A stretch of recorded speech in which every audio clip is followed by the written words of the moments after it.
Hey guys, it's Shah here at the Tech Borg, and in today's video, well, I've made a video after many years, in fact, and in today's video, we're actually going to be looking at pandas. In fact, I would also like to add that I've just graduated or about to graduate from university studying computer science. So if anyone has any questions regarding study of computer science at university, then please ask in the comments, and I can respond to those questions. Again, anything to do with university, just general questions such as what the course covers, what kind of languages you would learn, what kind of content you would learn, and just student life in general. So do let me know. Now on to the actual video. So I thought it would be great to start a new series to do with pandas. Now, pandas is a very useful library that allows you to load in data and manipulate data, I guess, to make it fit for machine learning use, very simply put.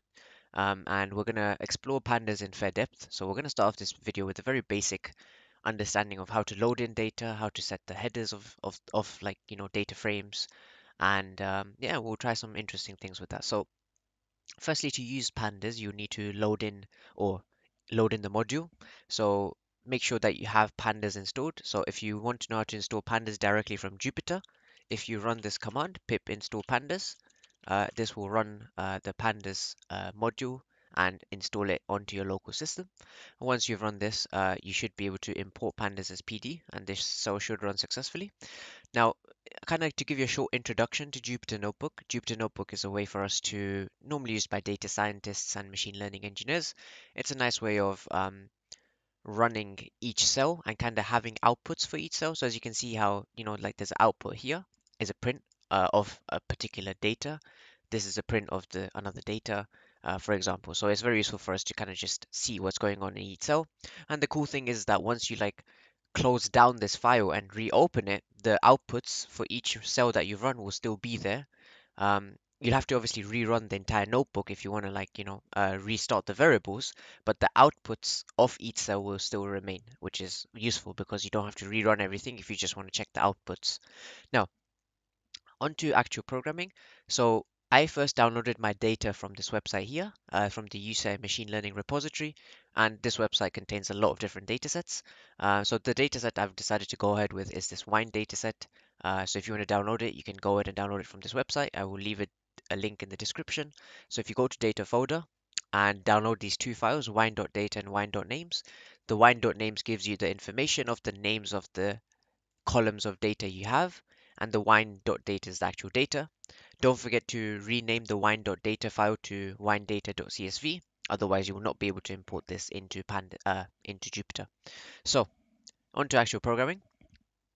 So to read files from CSV using pandas, it's very straightforward. So you call pd.readcsv. Um, Let me zoom in. So pd.readcsv, all it's saying is I want you to take in a CSV file and I want you to make it into a data frame.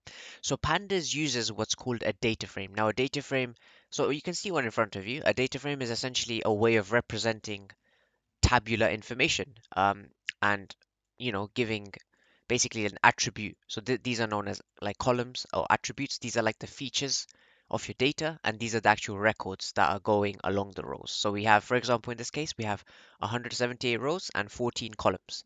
So let's load this in. So as you can see, loaded it in successfully. You can tell the order at which you've run the cells if you check out the number. So if you notice, I've run this first, so it's 31, and I run this one after that, so it's 32. Now, because there's no column header set up initially from the wine dataset, what we can go ahead and do is we can create a list of all the names we want to give to the columns into a list, as you can see, alcohol, malic acid, ash, etc. And you run that cell because that's it's the list that contains the names. And then if you want to set the values of the column names to be these names, you just need to call df.columns is equal to names. And what this will do is it will replace the 0, 1, 2, 3, 4, 5, 6 all the way down to 13 at the top with the names of these columns. So if we just run this cell and then run this cell, as you can see, we've now updated our original data frame to now contain the names of the that we want to add onto the data frame. Now, in terms of things you can do with pandas, there's a lot of things you can do with pandas, for example, by summarizing information. So how can we do that? There's a very easy way. So df is the name of the variable that contains our data. So if I do df.describe, what this is going to do is it's going to give you a summary statistics of each column in your data. Now, this is quite clearly useful. I mean, disregarding machine learning is generally just useful to understand the data you're working with, right? So, for example, in alcohol, we can see that the minimum value is 1 and the maximum is 3. We can see that the average value is 1.93, which is roughly 2. Um, Malic acid, for example, has a mean value of 13 and it ranges from 11.03 to 14.83. So this is why it's useful. You can kind of get the summary statistics for each column and kind of understand each column in more depth. So if we want to focus on one particular column in a pandas data frame, all you need to do is you have two options. Either you can call df dot the name of the column. So if I want to extract alcohol, I will very simply do df.alcohol, and as you can see, it's extracted the alcohol column for me. If the other alternate option you have is to use brackets like these, this also does the same thing and extracts the column. So you have two options open to you depending on whichever one you want to take. Now, let's say that you had categorical data or discrete data, data that's going up in certain values, such as the shoe size. In this case, the alcohol variable is actually categorical discrete, which means that it can be summarized in categories, right? So if you want to summarize this in categories, you need to very simply call value counts. And what this does is it gives you a summary of the counts of each category. So as you can see in here, in the alcohol column, so this alcohol column, we can see that there's the value of 2 is given to 71 records, 1 is given to 59 records, and 3 is given to 48 records. Now, you might be wondering, what does this 1, 2, and 3 in this alcohol column represent? Well, to understand that, you'd have to go through in the dataset information and understand that actually 1, 2, and 3 represents the different quality of wines as described over here.